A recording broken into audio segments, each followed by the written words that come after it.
ఇటీవల శంషాబాద్లో ఏదైతే ఎయిర్పోర్ట్స్ ఉన్నాయో ఇటు బేగంపేట్ కావచ్చు ఇవి రెండు ఎయిర్పోర్ట్స్లో అయితే దాని చుట్టుపక్కల ఎవరైతే ప్రజలు నివాసం ఉంటున్నారో వారికి ఎయిర్పోర్ట్ అథారిటీ కొన్ని ఆదేశాలు పంపడం అయితే జరిగింది. ఒక్కసారి ప్రస్తుతం మనమైతే ఇటు బేగంపేట్ కావచ్చు ఇటు రసూల్పుర మధ్యలో ఉన్న అన్నానగర్ ఏరియాలో ఉన్నాము.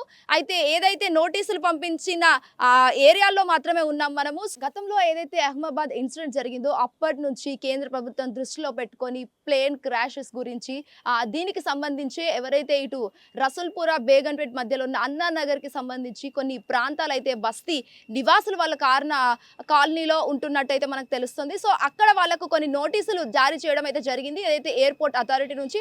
ప్రస్తుతం మనం ఇక్కడ చూస్తున్నాము రన్వే అయితే పూర్తిగా మనకి ఇక్కడ కనిపిస్తుంది. అక్కడ నుంచి ఏరోప్లేన్ కూడా రావడం అనేది కూడా తెలుస్తుంది. ప్లేన్ క్రాష్ అవ్వడం కూడా అక్కడ మనకు ఈ విజువల్స్ లో కనిపిస్తుంది. హిట్ టీవీ స్క్రీన్ పైన ఆ రన్వే అనేది మీరు చూస్తున్నారు. మరి ఈ ఏదైతే పెద్ద ఎత్తున ఈ ఏరోప్లాన్ అనేది రావడం జరుగుతుంది అది ఒక్కసారి మనం స్క్రీన్ పైన చూస్తున్నాము. భారీ ఎత్తున అయితే ఎగురుతుంది. దాదాపు సౌండ్ కూడా ఎంత వస్తుందంటే మనం అది చూడొచ్చు హిట్ టీవీ స్క్రీన్ పైన ఆ విజువల్ అనేది ఒక్కసారి ఆ ప్లేన్ అనేది ఎంత వెళ్తుందనంటే సో అలాంటి పెద్ద క్రేన్లు రావడం వల్ల ఏమైనా ప్రమాదాలు ఉంటాయా అని చెప్పేసి అయితే కేంద్ర ప్రభుత్వం దృష్టిలో పెట్టుకొని కొన్ని ఆదేశాలు జారీ చేయడం అయితే జరిగింది. సో ఏదైతే 3 అంతస్తులో ఉన్న భవనాలు కావచ్చు లేకపోతే అక్కడ ఉన్న టెంట్ హౌస్ ఏవైతే పైన పెంట్ హౌస్ ఉంటాయో సో వాటికి సంబంధించి కేంద్ర ప్రభుత్వం కొన్ని ఆదేశాలు జారీ చేయడం అవుతుంది. ఇటు రక్షణ శాఖ కావచ్చు లేకపోతే ఏదైతే ఎయిర్పోర్ట్ అథారిటీ ఆఫీసర్స్ ఎవరైతే ఉన్నారో దీనికి సంబంధించి కొన్ని నోటీసులు అయితే ఈ కాలనీ వాసులకు జారీ చేయడం అయితే జరిగింది. మరి ఒక్కసారి వాళ్ళ మాటలో తెలుసుకుందాం అసలు నోటీసులు ఎలా వచ్చాయి ఏంటి అనేది. ఒక్కసారి నేను హిట్ టీవీ స్క్రీన్ పైన ఎక్స్క్లూజివ్గా ఇది నేను మీకు చూపిస్తాను. ఇది ఎక్స్క్లూజివ్గా చేస్తున్న గ్రౌండ్ రిపోర్ట్. ఎందుకంటే కాలనీ వాసులు చాలా ఇబ్బంది పడుతున్నారు. వాళ్ళ మాటల్లో అయితే మనం ఒక్కసారి తెలుసుకుంటే ఒక్కసారి మనకు అర్థమవుతుంది. So let's watch in this exclusive ground report.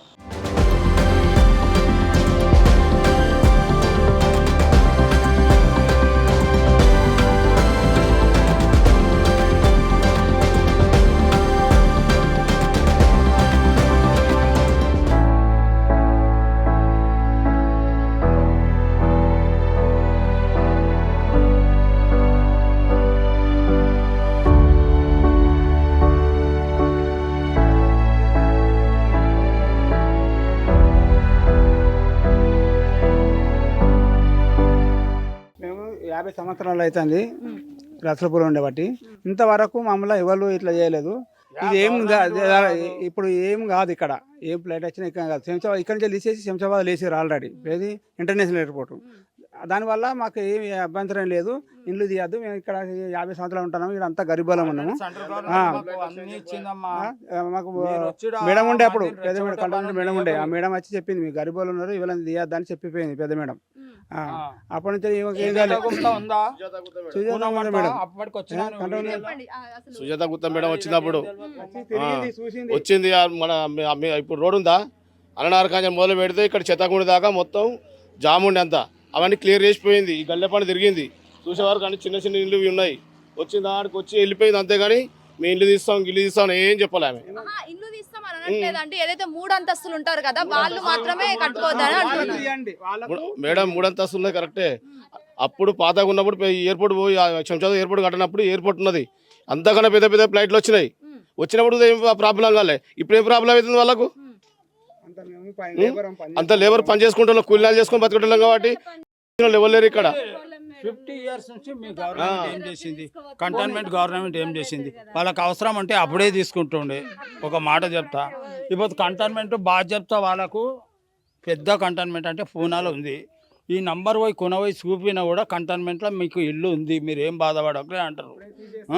మీరు ఏదో ఎయిర్పోర్ట్ అథారిటీ నుండి మాకు కంప్లైంట్ వచ్చింది అంటే మీరు చెప్పురి మేము ఒప్పుకుంటాము.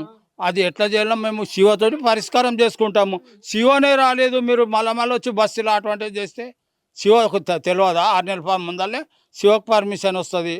శివ 3 నెలల ముందల్లే మాకు ఇస్తాడు నోటీసులు. అంటే అమ్మాయి ఇక్కడ ఆల్రెడీ ప్లేన్ క్రాష్ అయిపోయింది కదా సో దానికి సంబంధించి అంటే మీకే ఇబ్బంది అవుతుంది ప్రాబ్లం బస్తీవాసులు ఉండద్దు అని చెప్పేసి అయితే ఏరోప్లేన్ అథారిటీ వాళ్ళు అయితే చెప్తున్నారు. మరి దానికి మీరు ఏమంటారు? అసలు ఇప్పుడు మీరు తీస్తాను అనుకుంటున్నారా మేడం? ఒక్కసారి మీరు తీస్తాను అనుకుంటున్నారా? గవర్నమెంట్ అనేది అంటుంది కదండి, మేము మీ పక్షాన మీ గురించి మాట్లాడటానికి మేము వచ్చినాము. మరి కంటోన్మెంట్ బోర్డు అనేది అక్కడ ఉన్నది, ఓకే.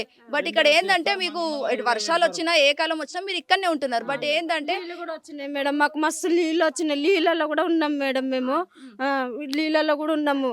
ఎవ్వరు వచ్చి చూసిన వాళ్ళు కూడా దిక్కు లేకుండా మేడం, మేము గరీబ్ వాళ్ళం. నీళ్ళు ఇంత మటు నీళ్ళు వస్తే కూడా అట్లనే బతికినాము. 2 సార్లు వచ్చినాయి మేడం నీళ్ళు, మాకు 2 సార్లు వచ్చినాయి నీళ్ళు. అయినా మేము అట్లనే ఉన్నాము, అట్లనే బతుకుతున్నాము, అట్లనే ఉంటున్నాం మేడం. మేము ఇళ్ళలో పని చేసుకుంటాం, ఇబ్బంది అవుతుంది. పిల్లల జల్లం అందరం అట్లనే ఉంటున్నాం. ఇన్ని సంవత్సరాల నుంచి ఉన్నాం, మళ్ళీ మీరు ఇప్పుడు తీస్తానంటే ఇబ్బంది అవుతుంది కదా మేడం. అట్లా అంటే అమ్మ ఇక్కడ ఇండ్లు తీయడం అని అనట్లేదు, 3 అంతుల ఎవరైతే కట్టుకుంటారో వాళ్ళకి సంబంధించి ఇబ్బంది అవుతుంది, సో మీకే ఇబ్బంది అవుతుంది అని చెప్పేసి అయితే గవర్నమెంట్ ఆ విషయానికి అయితే వచ్చింది. సో దాని గురించి ఏమంటారు అని అంటున్నాను. ఇక దాని గురించి అంటే తీసుకోవచ్చు మేడం, తీసుకోవచ్చు. 3 అంతస్తులు ఉంటే 3 అంతస్తులు అంటే ఎవరైతే వాళ్ళకి ఇచ్చారో ఆ మీది ఫ్లోర్ మాత్రం దెబ్బలు తీసుకుంటే దానికి మాత్రం తీసుకోండి, కింది మాత్రం మీరు ఉంచాలా మేడం. ఎందుకంటే గవర్నమెంట్ దాని గురించి మేము ఏమంటలేము, మాకు మాత్రం తీయాలి దేవర్ని గర్భలం. ఎందుకంటే ఇప్పుడు బస్తీలా నీళ్ళ బట్టి మేము ఉంటున్నాం కనుక, ఇప్పుడు ఇంటర్నేషనల్ కూడా అక్కడ వేంది కనుక కంపల్సరీ ఇంటర్నేషనల్ లేదు, శంషాబాద్లో పడ్డది కనుక ఇక్కడ మేము 40-50 ఏళ్ళ బట్టి ఇక్కడ ఉంటున్నాం కనుక మాకు నీళ్ళు వచ్చినా ఏది వచ్చినా మేము ఇన్ని రోజులు ఇక్కడనే మేము పని చేస్తున్నాం, బతుకున్నాం. లేబర్ కనుక మమ్మల్ని తీసేసి రోడ్డు మీద పడేస్తారా? మరి అట్లా గవర్నమెంట్ అట్లా చేస్తుందా? ఇంతవరకు మాకు డెవలప్ లేదు, ఇండ్లు ఇట్లనే ఉన్నాయి. 50 సంవత్సరాల బట్టి ఇట్లనే ఉన్నాయి ఇండ్లు. చూడండి, మేము బిల్డింగ్ కట్టుకున్నామా? లేదు. మేము సంపాదించుకున్నామా? లేదు. కూలి నాలు చేసుకొని బతుకుతున్నాం. నరేంద్ర మోడీ సుతా అదే చెప్పిండు, బీదలను మీరు ఎవరైనా టచ్ చేయొద్దని నరేంద్ర మోడీ అదే చెప్తున్నది. ఇండ్లు కట్టిస్తా అన్నారు, కట్టిమాను. మేము అదంటలేం కదా, ఇండ్లు సుతా కట్టిమాను. అవి ఇస్తలేరు మాకు, అనుడే కానీ కంటలేరు. నరేంద్ర మోడీ అన్నాడు ప్రతి ఒక్కరికి ఇంటింటికి ఇల్లు ఇవ్వాలని అన్నాడు. ఇంతవరకు వీళ్ళు ఇస్తలేరు. వాళ్ళు ఇస్తున్నారు, నరేంద్ర మోడీ ఇస్తున్నారు కాదు, వీళ్ళు మాత్రం ఇస్తలేరు. రోడ్లు లేదు సరిగా. మరి మీరు చెప్పండి, అసలు మరి నోటీసులు ఇవ్వడం కరెక్టేనా 3 అంతస్తుల బిల్డింగ్ వాళ్ళకి? 3 అంతస్తుల బిల్డింగ్లు అంటే 3 అంతస్తుల బిల్డింగ్ తీస్తే తీవానండి అని, కానీ 1-2 ఫ్లోర్లు వేసుకున్న వాళ్ళకు ఉండాలి. ఎందుకంటే కొన్ని సంవత్సరాల కాలం ఇక్కడ ఉంటున్నారు, అప్పుడే తీసేస్తానంటే ఇప్పుడు వాటర్ ఇచ్చిండ్రు, ఇక్కడికి రోడ్లు పోసిండ్లు, టెన్నిస్ లైన్లు ఇచ్చిండ్లు, ప్రతి ఒక్కటి ఇచ్చిండ్లు, అప్పుడే తీసేస్తానంటే నల్ల బిల్లు ఇచ్చిండ్లు. నల్ల బిల్లు కూడా మొన్నటి దాకా కట్టుకున్నామండి. నల్ల బిల్లు కూడా మొన్న కేసీఆర్ గారు ఉన్నప్పుడు, ఆయన ఆయంలో ఉన్నప్పుడు నల్ల బిల్లు క్యాన్సిల్ చేసిండు. నల్ల బిల్లు కూడా అన్ని ఆల్రెడీగా లైన్లో ఉన్నాయి, అన్నీ నడుస్తున్నాయి, అన్ని క్లీన్లే ఉన్నాయి. అప్పుడే తీసేస్తున్నట్టు ఇవన్నీ ఎందుకు ఇచ్చేసి మాకు? అప్పుడే తీసేస్తున్నట్టు ఇవన్నీ మేము కన్స్ట్రక్షన్ చేసుకోపోతాం కదా మేము. అట్లా అవి తీసేయద్దు, తీసేసుకుంటే 2-3 ఫ్లోర్లు తీసుకో ఉండే ఫస్ట్ సెకండ్ ఉండేటోళ్ళను వాళ్ళు ఉండనియాలి అభ్యంతరం లేకుండా. అంటే ఏమన్నా 3వ ఫ్లోర్ ఉంటే ఖచ్చితంగా ఇబ్బంది అవుతుందని మీరు అనుకుంటున్నారు? అంటే వాళ్ళకి ఇబ్బంది అవుతుందా అంటే ఇక దాని ఇబ్బంది. 3వ ఫ్లోర్ ఇబ్బంది, మాకేం ఇబ్బంది లేదు. గవర్నమెంట్కి ఇబ్బంది అయితే 3వ ఫ్లోర్ తీసేయండి, మాకేం ఇబ్బంది లేదు. ముగ్గురు కొడుకులు ఉన్నప్పుడు వాడు 3వ కొడుకు ఎక్కడ పోవాలి? వాడు ముగ్గురు ఉండాలిగా కంపల్సరీ. ఒక ఇంట్లో ముగ్గురు ఉంటే ఉంటారా? ఉండరు. 3 ఫ్లోర్ వేసుకున్నా అంటే 3 ఫ్లోర్ కన్నా ఎక్కువ వేసుకోరు. ఇక్కడ 3 ఫ్లోర్ ముగ్గురు కొడుకులు ఉంటే 3 కొడుకులు ఉండాలి కదా. 3 కొడుకులలో ఒకటి తీసేస్తే ఆడు ఇంకోటి వాళ్ళిద్దరు కలిసి కొట్టుకుంటే కదా. అట్లా కాబట్టి మేము కూలీనాలు చేసి బతికేటోళ్ళం కాబట్టి మమ్మల్ని తీసేయద్దు. ఉంటే బిల్లు పెద్ద బిల్లులు కట్టిన వాళ్ళు అది తీసేయాను. మన కన్స్ట్రక్షన్ కట్టి ఇక్కడ డబుల్ బెడ్రూమ్ అని కట్టిరా, ఆ గంత మన 3 ఫ్లోర్ 4 ఫ్లోర్ వేసారు. అది ఎందుకు వేసారు? Government rules. అది ప్రజలు బతకొద్దా? ప్రజలు వేసుకొని ఉండొద్దా? వాడు ఒక ఇంట్లో ఒక 5-6 మంది ఉంటారు, వాళ్ళు ఎట్లా ఉండి ఎక్కడ పోవాలి? మళ్ళీ వాడు కిరాయి కొంపలు పడుకొని తిరగాలి. ఓకే, సో ఆల్రెడీ ఇక్కడ చాలా వరకు వాళ్ళు లేబర్ చేసుకొని బ్రతుకుతున్నారు. అండ్ మోర్ ఎవర్ ప్రస్తుతం మనతో పాటు ఇక్కడ ఇదే కాలనీకి చెందిన కొంతమంది మనతో పాటు ఉన్నారు మహిళలు. ఒక్కసారి వారితో మాట్లాడే ప్రయత్నం చేద్దాము. అమ్మ చెప్పండి, ఏమన్నా నోటీసులు ఏమన్నా వచ్చినాయా మీకు? మాకు ఇక్కడ ఏం రాలే. మరి ఇట్లా ఇల్లు 3 అంతరాలు ఎవరైతే ఉన్నారో వాళ్ళని తీసేస్తామని చెప్పేసి అన్నానగర్లో వచ్చిందట, మీటింగ్ అయింది, పోయిండ్రు, గుళ్ళల్లో నోటీసులు వేసిరట, అంతే. మీరు ఎన్ని సంవత్సరాలు ఉంటున్నారు ఇక్కడ? మేము 26 సంవత్సరాలు అవుతుంది. అంటే ఇప్పుడు ఆ నోటీసులు ఇన్ కేసు మీకు కూడా వస్తే మరి ఎట్లా, మీరు కూడా వెళ్ళిపోతే? ఏం లేదు, మాకు చిన్నదే పెంకిల్లే, రేకులే. మేము గరీబ్ వాళ్ళం, మేమేం బిల్డింగ్లు కట్టలే, చెక్కల రూమ్లే ఉన్నాయి ఇక్కడ, చెక్కల రూమ్లే ఉన్నాయి. ఎయిర్పోర్ట్ ఓట్లల్లా శంషాబాద్కి ఏమంట పోయిందో ఉన్నోళ్ళు లేనోళ్ళు భూములలో భూములు ఉన్న అమ్ముకొని ఇక్కడ బిల్డింగులు కట్టుకున్నారు. అప్పుడే వచ్చి వద్దు అని అంటే ఆపేద్దరు, కట్టినాక తీసేస్తారా? తీసేయరు. హిట్ టీవీ యాప్, ఇందులో short news, live news, entertainment shows, movies, digital magazines తో పాటు మీ జిల్లా వార్తలను కూడా ఫ్రీగా చూడొచ్చు.